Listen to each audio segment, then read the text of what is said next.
본문 말씀을 중심으로 믿음의 여정을 가기 위해서는 이런 제목으로 말씀을 전하도록 하겠습니다. 이 시간 우리 옆에 분에게 인사하도록 하겠습니다. 내가 교회입니다. 당신이 교회입니다. 우리가 교회입니다. 할렐루야. 네. 자, 어제자 조선일보 신문을 봤는데 기사 제목에 제 눈길을 끄는 것이 있었습니다. 수업 때 만화 틀어줘도 10분 넘으면 집중 못해. 이런 제목이었습니다. 여러분, 제가 어렸을 때는 수업 시간에 만화 틀어준다 그러면 만사를 다 제끼고 거기에 집중해서 그냥 막 50분이건 1시간이건 들었는데 10분이면 집중 못한답니다. 그래서 보니까 경기도에 위치한 인덕중학교에 20년 동안 가르쳤던 한 교사가 이렇게 이야기를 했다고 합니다. 20년 동안 수업 시간 똑같은 애니메이션을 보여줬대요. 그런데 요즘 아이들의 반응은 예전과 전혀 다르답니다. 예전에는 빠져들어 보더니 요즘은 절반이 집중을 못하고 금방 딴짓을 한다. 이런 시대가 그렇습니다. 그리고 2000년대 중반 15분 이상을 집중하지 못하는 청소년들을 가르쳐서 쿼터리즘 세대라고 부른다고 합니다. 왜 이렇게 얘기를 하냐면 1시간을 4분의 1을 나누는 쿼터라고 그러는데 이 쿼터 15분을 집중하지 못하는 세대, 그래서 쿼터리즘 세대라고 부른다고 합니다. 여러분, 우리 일반인도 마찬가지예요. 집중력이 많이 짧아졌습니다. 그래서 여러분 기억하시는지 모르겠는데 지난 대선 때 선거 홍보 전략으로 59초 공약을 내놓는 그런 시대가 되었습니다. 왜 그럴까요? 짧게 해야 사람들이 보니까 그래요. 도둑맞은 집중력이라는 책에서도 미국의 10대들이 한 가지 일에 65초 이상을 집중하지 못한다고 합니다. 학생들이 얼마나 바쁜지 몰라요. 눈코 뜰 새 없이 학교 마치면 바로 학원 가고 영어 학원, 수학 학원, 또 뭐 피아노 학원, 태권도 학원, 미술 학원 엄청 바쁩니다. 심지어 유치원생은 유치원 마치면 바로 집에 가나요? 아닙니다. 이 아이들도 학원을 가요. 놀이학원, 또 뭐 피아노 학원, 태권도 학원. 학원을 안 다니면 친구가 없을 지경이라고 하니까. 그럼 왜 이렇게 바쁘게 살아갈까요? 아마도 남들이 다 하는 것 내 아이가 하지 못하면 뒤처질까 하는 두려움 때문에 불안감이 몰려오니까 그냥 이렇게 따라서 하는 것처럼 보입니다. 여러분, 이런 시대에서 우리가 살아가고 있는데 이런 바쁜 시대에 우리가 집중하고 우리가 붙잡아야 할 것이 무엇인가 오늘 말씀을 통해서 한번 살펴보기를 원합니다. 오늘 말씀은 가나안 땅에 들어가기 위해서 이스라엘 백성들이 요단강을 건너가는 상황 속에 일어나는 이야기입니다. 먼저 이스라엘의 날씨를 한번 말씀을 드리고 싶은데요. 이스라엘의 날씨는 건기와 우기로 나눕니다. 건기는 정말 비가 잘 내리지 않아요. 이 기간은 3월부터 10월까지. 그리고 우기는 비가 정말 많이 내리는데 10월 말부터 3월까지입니다. 이 우기 때 비가 한번 내리면 우리나라 집중호우 내리는 것처럼 비가 한꺼번에 마구 쏟아집니다. 그래서 예전에 이 물이 있었던 골짜기는 범람하기가 엄청나게 범람을 합니다. 지금 이스라엘 백성들이 요단강 앞에 서 있는 시기가 우기였습니다. 그래서 이 우기 때 요단강을 건너가기 위해서는 보통의 요단강보다 훨씬 더 넓은 범위의 이 요단강의 모습이 되어 있습니다. 물줄기는 빠르고 세찬 그 물줄기 속에서 이스라엘 백성이 건너가야 하는 상황이에요. 저는 오늘 말씀을 보면서 바쁜 일상을 살아가는 여정 속에 놓치지 말고 붙잡아야 할 우리에게 필요한 것이 무엇인지 말씀을 통해서 3가지를 살펴보면서 은혜를 나누고자 합니다. 첫 번째, 믿음의 여정을 살아가는 우리에게 필요한 것이 무엇인가? 바로 영적 매듭짓기가 필요하다라는 말씀이에요. 우리 1절 말씀인데 우리 같이 한번 읽어보겠습니다. 시작. 또 여호수아가 아침에 일찍이 일어나서 그와 모든 이스라엘 자손들과 더불어 시딤에서 떠나 요단에 이르러 건너가기 전에 거기서 유숙하니라. 아멘. 자, 여러분, 여호수아가 하나님의 명령을 따라서 시딤을 떠나서 요단 앞까지 도착하게 됩니다. 이제 건너가기만 하면 하나님이 약속하신 젖과 꿀이 흐르는 약속의 땅 가나안에 들어갈 수 있게 됩니다. 그런데 여기에 주목할 단어가 있는데 바로 유숙하다입니다. 유숙하다는 것은 우리가 잘 알고 있는 것처럼 별장이나 텐트와 같은 곳에서 잠을 자면서 밤을 지내는 것을 말합니다. 아주 일반적인 뜻을 가지고 있는 단어예요. 그런데 상황을 한번 생각해 보시길 바랍니다. 지금 요단강 앞에 있습니다. 이 강만 지나면 약속의 땅, 젖과 꿀이 흐르는 가나안 땅에 들어갈 수가 있습니다. 그리고 이미 여기까지 오면서 가데스 바네아에서 휴식 겸 상황을 다 정리하고 이제 어떻게 요단강에 들어가서 자신들이 해야 할 일들에 대한 상황 파악을 다 해놓고 있는 상황입니다. 더 이상 지체할 이유가 없습니다. 그런데 여기서 3일을 유숙합니다. 물론 정비와 이제 준비를 할 수 있는 시간이라고 할 수 있겠습니다. 근데 저는 더 중요한 의미가 있다고 본문을 연구하면서 생각이 들었어요. 바로 이 3일의 시간은 광야 40년의 시간을 매듭짓고 새로운 시작을 출발하는 데 있다는 거예요. 우리 하나님도 모든 창조 활동 속에서 이 매듭과 시작이라고 하는 과정을 반복하셨습니다. 창조의 첫째 날 하나님은 빛을 만드십니다. 그리고 빛과 어둠을 나누시고 낮과 밤을 만드십니다. 이 첫째 날을 마치고 나서 하나님이 하신 말씀은 보기에 좋았더라. 보시기에 좋았더라. 그리고 난 다음 둘째 날이 시작합니다. 둘째 날은 하늘과 궁창을 지으십니다. 그리고 보시기에 좋았더라. 매듭짓기를 하시는 거죠. 그리고 셋째 날이 시작하고 육지와 바다를 창조하십니다. 보시기에 좋았더라. 이렇게 매듭을 짓습니다. 그리고 또다시 4일 하나님 창조를 해나가십니다. 느헤미야도 마찬가지예요. 여러분, 느헤미야는 페르시아의 고관이었어요. 왕의 술 맡은 관원장으로 있었는데 예루살렘의 상황을 듣고 자기가 여기에 가만히 있으면 안 될 것 같았어요. 그래서 왕에게 허락을 받고 백성을 이끌고 예루살렘으로 귀환하게 되었습니다. 귀환한 느헤미야는 이제 예루살렘 무너져 있는 성벽을 다시 짓기로 결정을 하고 사람들에게 이를 독려하게 됩니다. 근데 느헤미야가 예루살렘에 도착하고 난 다음 3일 동안 두문불출합니다. 무엇을 했는지 성경 기록하고 있지 않습니다.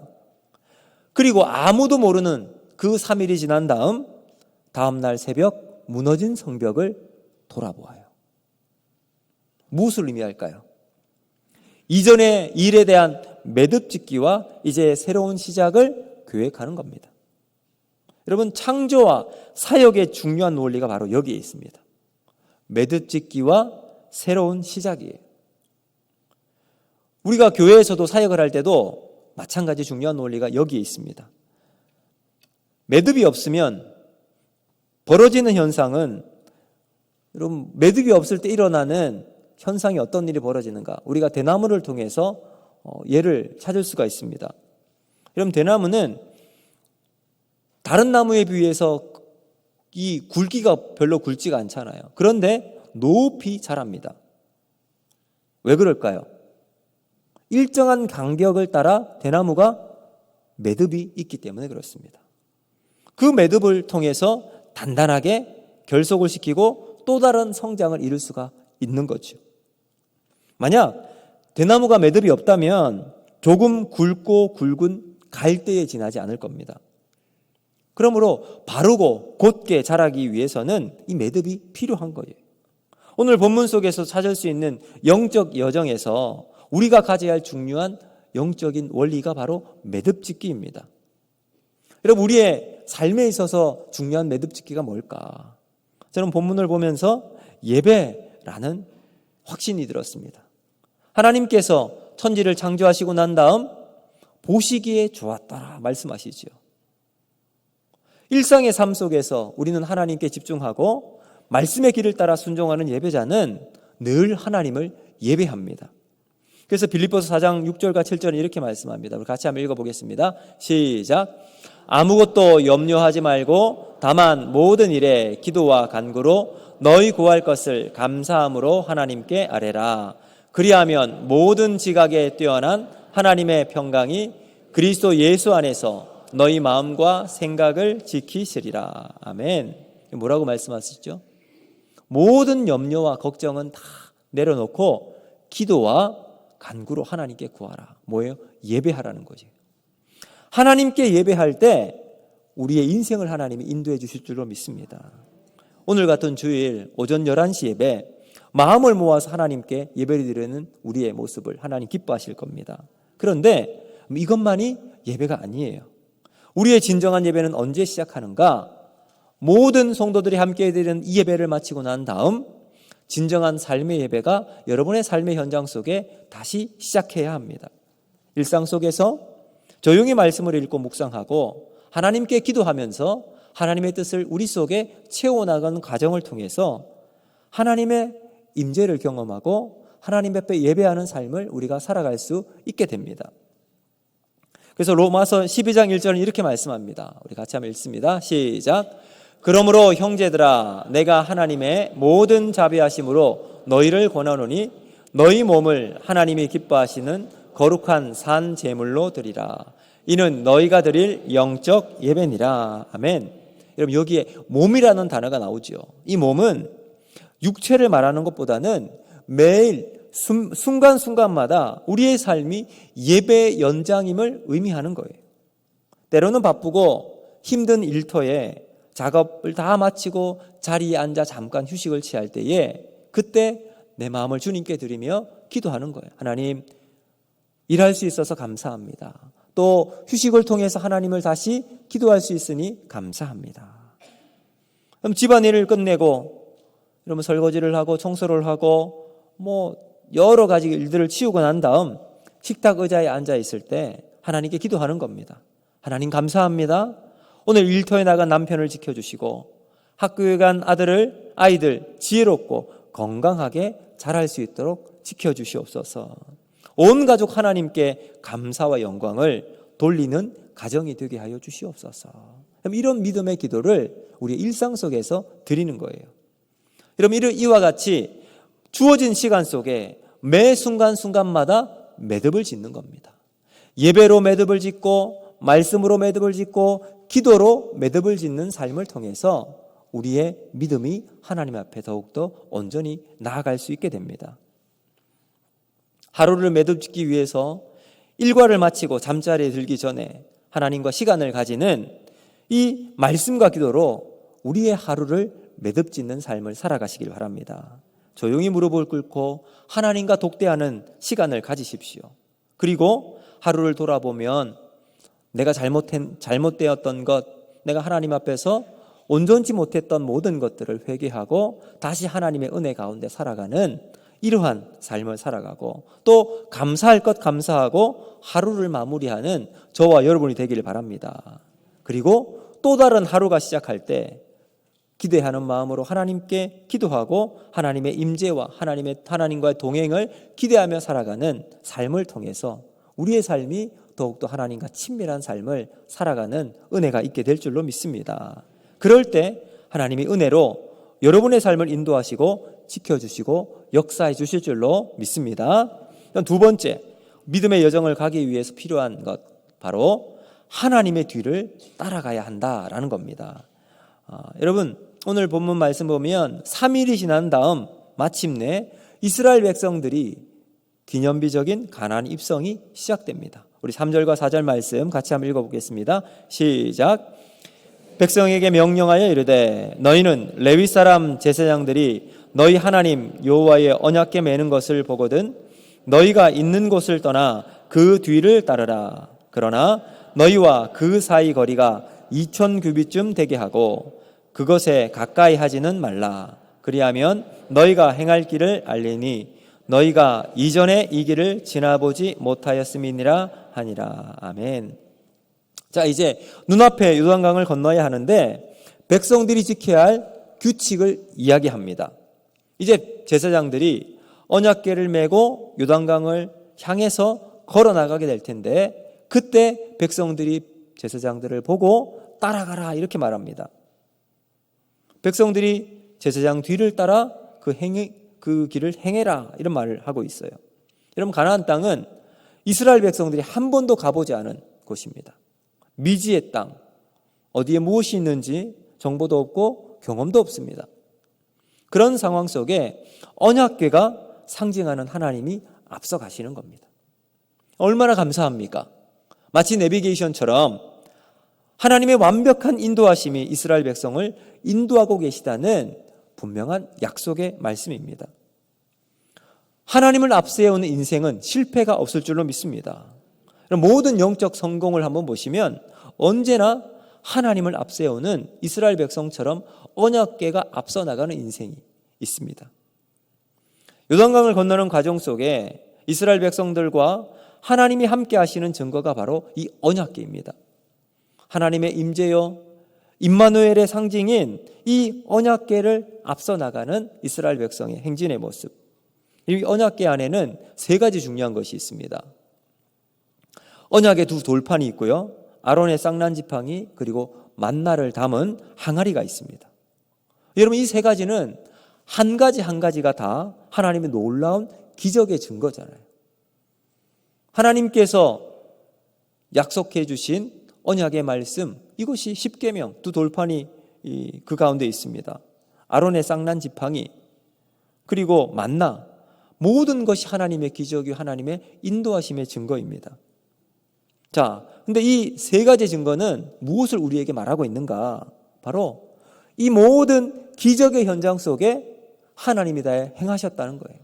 사람이 행한 것은 하나도 없고 오직 하나님께서 인도자가 되심을 믿고 하나님만 의지하라는 겁니다.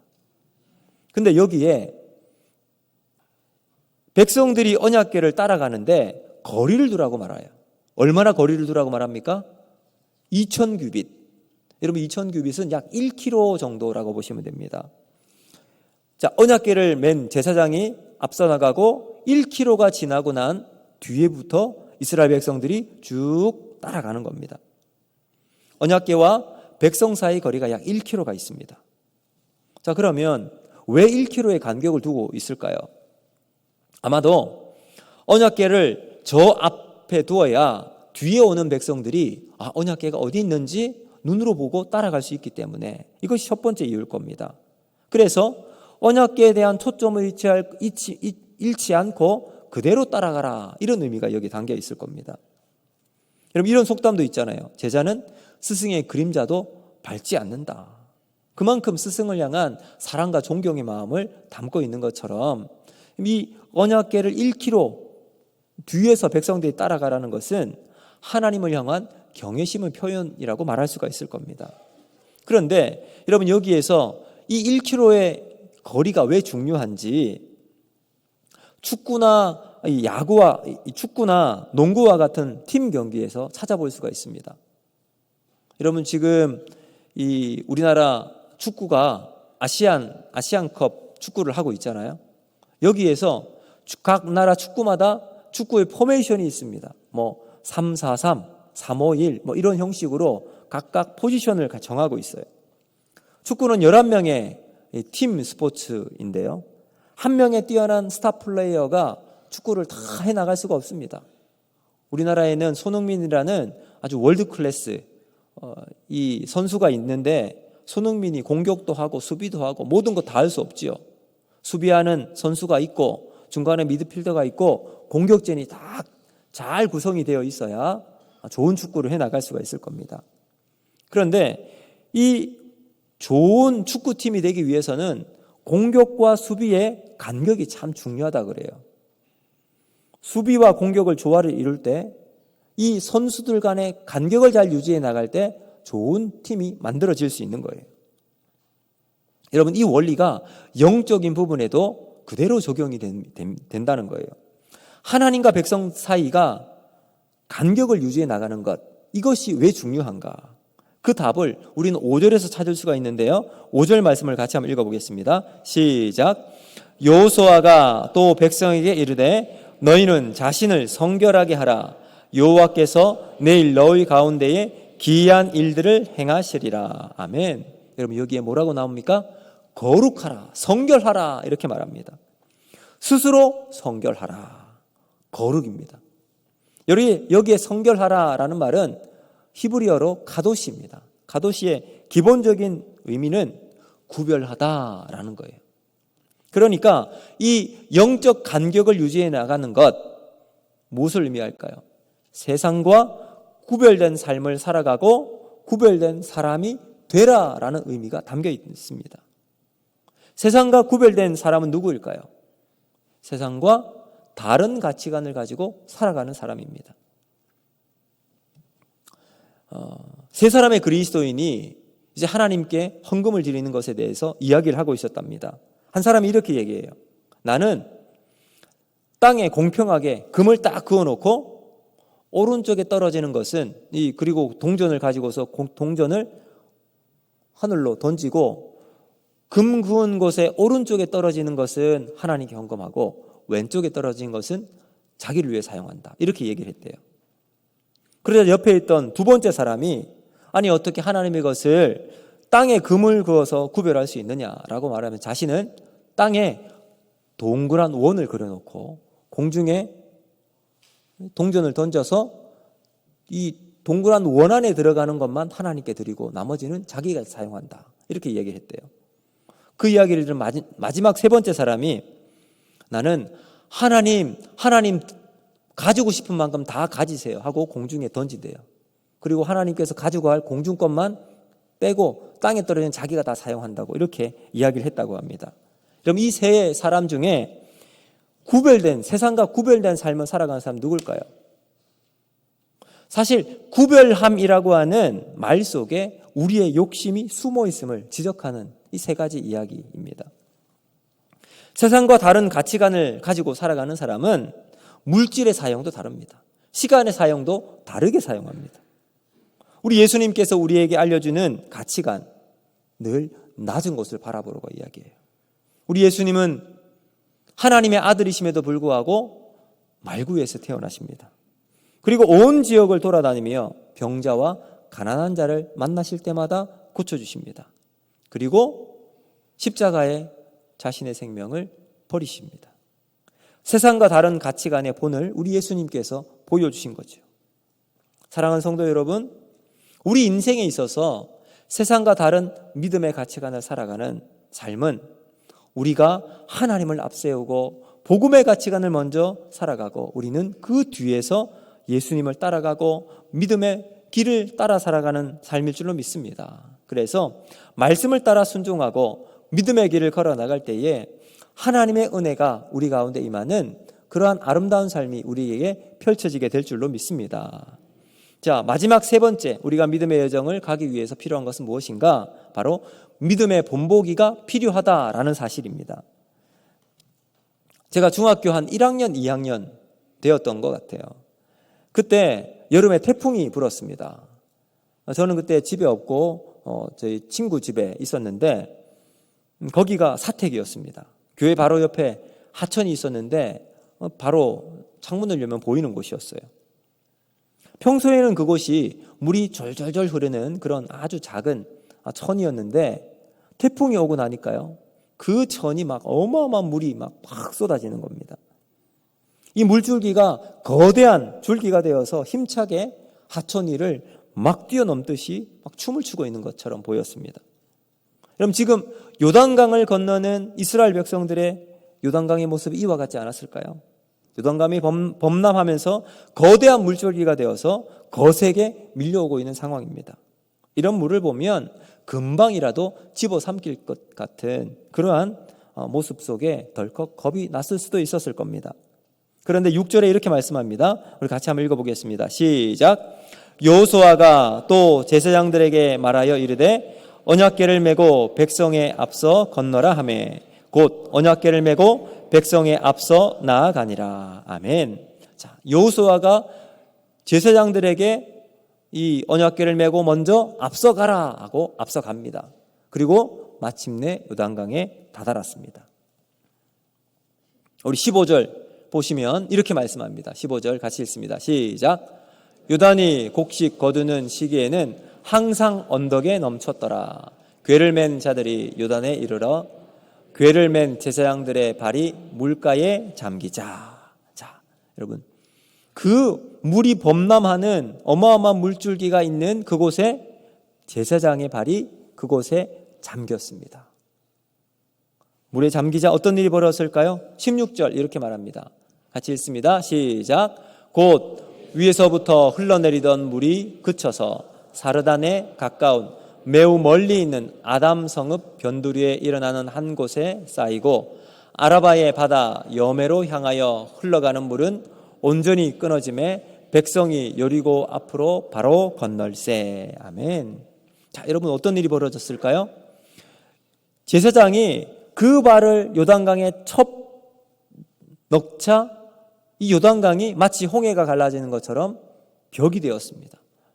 물줄기가 끊어지고 그곳에 물줄기가 흐르지 않고 벽처럼 가만히 있고 이제 그 땅은 말라서 백성들이 지나갈 수 있게 되었다는 거죠. 여러분 이것을 통해서 우리가 발견할 수 있는 것은 뭐냐? 여러분 하나님은 항상 우리의 작은 순종을 극대화시켜서 하나님의 놀라운 기적 가운데 우리를 포함시킨다는 사실입니다. 그럼 이게 얼마나 감사하고 놀라운 일입니까? 이 제사장이 한 일은 지극히 작은 거예요. 하나님 말씀에 순종해서 그저 발을 요단강에 넣었을 뿐인데 넣자마자 그 물줄기가 그치고 벽이 되어서 이스라엘 백성들이 건널 수 있게 만드는 기적을 경험하게 된 겁니다. 우리가 한 것은 지극히 작은 것임에도 불구하고 하나님은 놀라운 일, 놀라운 기적 가운데 우리를 포함시켜 주시고 그것을 경험하게 해주신다는 사실입니다. 여러분 이때 우리가 할 것은 뭘까요? 딱 한 가지예요. 아멘입니다. 아멘. 우리가 하나님께 드리는 이 작은 아멘, 작은 결단을 하나님이 마치 우리의 인생의 볼록 렌즈처럼 크게 확대시켜 주셔서 하나님께서 받아주시는 역사를 우리에게 보여주시는 겁니다. 이런 분이 우리 하나님이실 줄을 믿습니다. 그러므로 사랑하는 성도 여러분, 믿음의 본을 보여주시는 여러분이 되시길 바랍니다. 여러분의 삶 속에 하나님이 만들어주시는 아멘의 역사를 만들어 나가는 그런 작은 고백을 통해서 하나님의 일하심을 보여주는 믿음의 본이 여러분 가운데 일어나기를 원합니다. 이 작은 결단이 하나님의 응답의 열매가 되어서 하나님 앞에 드려지고 여러분을 통해서 많은 사람들이 하나님의 역사하심의 증인으로 살아갈 수 있도록 우리가 그러한 작은 아멘의 삶이 일어나기를 바랍니다. 누군가는 말씀에 순종하며 믿음의 길을 걸어가는 리더가 있어야 합니다. 광야에서는 모세가 그 사람이었어요.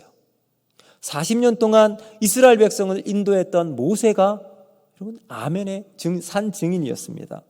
이제 그 바톤을 여호수아가 이어받았습니다. 가나안의 입성과 가나안 정복하는 데서는 여호수아가 그 일을 감당해 나갔어요. 그런데 지금 요단강을 건너는 순간에는 언약궤를 맨 제사장들이 그 사명을 감당하고 있습니다. 광야에서 모세가 한 일이 뭘까요?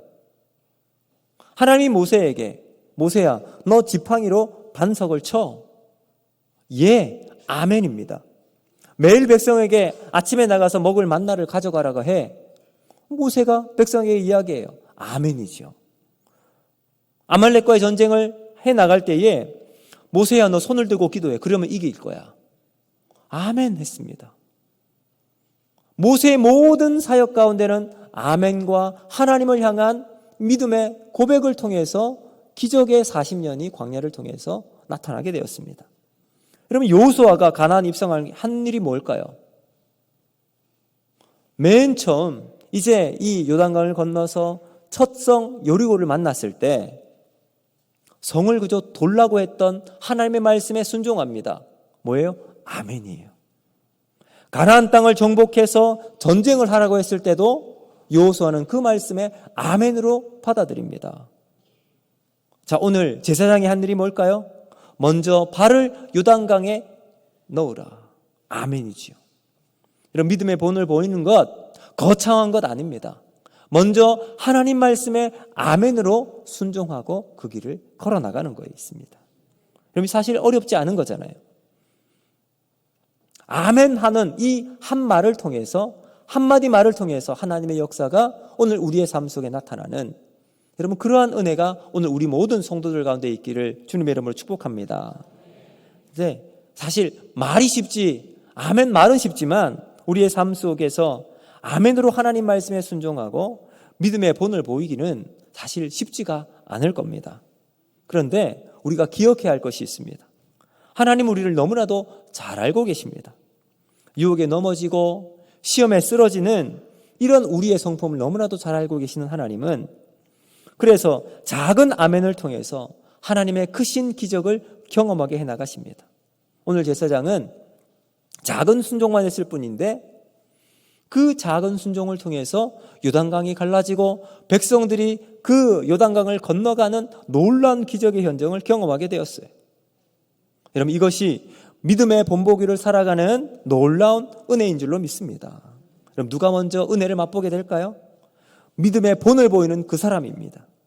모세가 받은 하나님의 은혜요 엄청나잖아요.